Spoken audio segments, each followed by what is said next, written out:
திரு Parthiban sir அவர்களை பேச அழைக்கிறேன்.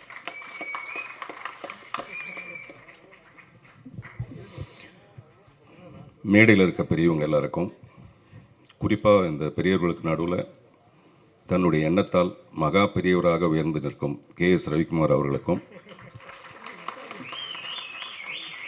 Happy mother's day. மதர்ஸ் டேங்கிறது நேற்று தானே, இன்றைக்கி என்ன அதுக்கு பிலேட்டட் சொல்லலையா அப்படின்னு தோணலாம். மதர்ஸ் டேக்கு வந்து அப்படி பிலேட்டர்லாம் கிடையாது, டெய்லி சொல்லலாம். ஏன்னா இந்த மேடையில் நான் நிறைய பேரை வந்து தாயாக தான் பார்க்குறேன். முதல்ல இந்த படமே வந்து இந்த ஹிட் லிஸ்ட் வந்து ஒரு தாயின் கனவு. தன்னுடைய மகனுக்கு தந்தையாக மட்டும் இல்லாமல் தாயாகவும் தாய்க்கு தாயாகவும் விளங்கும் திரு விக்ரமன் அவர்களையும் ஒரு தாயாக தான் பார்க்குறேன்.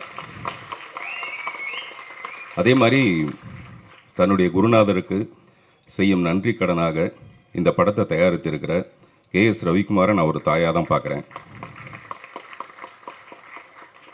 தாய்ப்பாலுங்கிறது தாய் குழந்தை கொடுக்கறது மட்டும் இல்லை, அந்த குழந்தை வளர்ந்து ஒரு நல்ல ஸ்தானத்தை அடையும் போது அந்த தாய்க்கு கிடைக்கிற மகிழ்ச்சியும் ஒரு தாய்ப்பால் மாதிரி தான். அப்படி ஒரு மகிழ்ச்சியை கொடுக்க போகிற விஜய் கனிஷ்காவையும் நான் ஒரு தாய் மாதிரி தான் பார்க்குறேன்.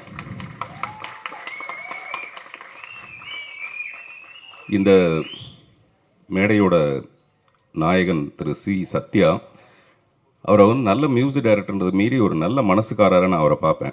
எப்போவுமே மியூசிக் மேலே ஒரு பெரிய தபஸ் மாதிரி பண்ணுற ஒரு நல்ல ஒரு இசையமைப்பாளர்.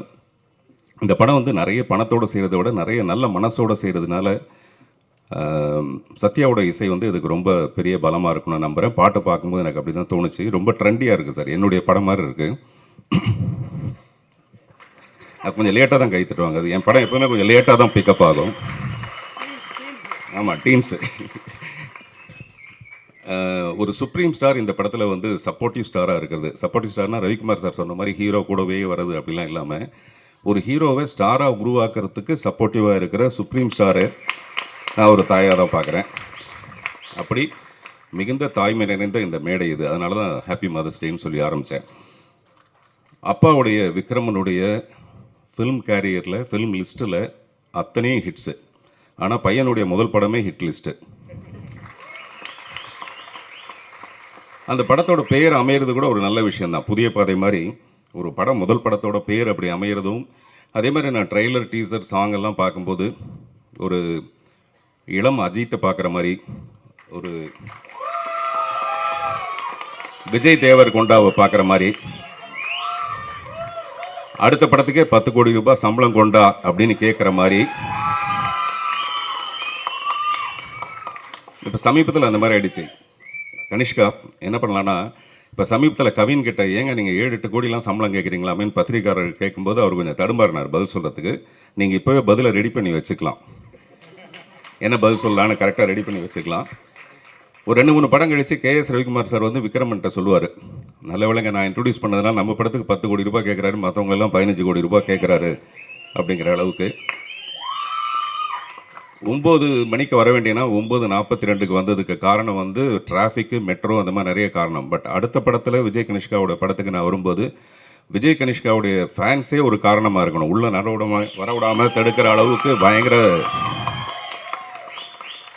நிஜமாக இப்போதைக்கு நமக்கு தேவை. அவங்களுக்கு என்ன தெரியும்னா, இந்த மாதிரியான வாழ்த்துக்கள் தான் ஒரு பெரிய சப்போர்ட்டிவான ஒரு விஷயமா இருக்கும். அந்த டீசரில் வந்து ரூல் 1 ரூல் 2 அப்படின்னு சொல்லிட்டு போட்டிருக்கு. I wish Vijay Kanishka to rule the stardom. Thank you. உங்களுக்கு என்னுடைய மனப்பூர்வமான பாராட்டு. அதை நம்ம சில நேரத்தில் எமோஷனாக பேசும்போது மறந்துடுவோம். அப்புறம் தனி ஒருத்தனா ஒன்றுமே பண்ண முடியாது. ஜெயம் ரவி கூட தனி ஒருவன்னு ஒரு படம் எடுக்கலாமே தவிர தனியாக எடுக்க முடியாது. நான் கூட ஒத்த செருப்புன்னு ஒரு படம் எடுக்கலாமே தவிர ஒத்தையாக ஒருத்தனா பண்ண முடியாது. அதுக்கு ஒரு டெஃபினட்டாக ஒரு டீம் வேணும். இசையா பாடலா அப்படிலாம் பிரிக்க முடியாது. ஒரு பெரிய டீம் சேர்ந்தால் தான் ஒரு படத்தோட வெற்றி அடையும். அப்படிப்பட்ட இந்த குழுவுக்கு என்னுடைய மனப்பூர்வமான வாழ்த்துக்கள். நன்றி.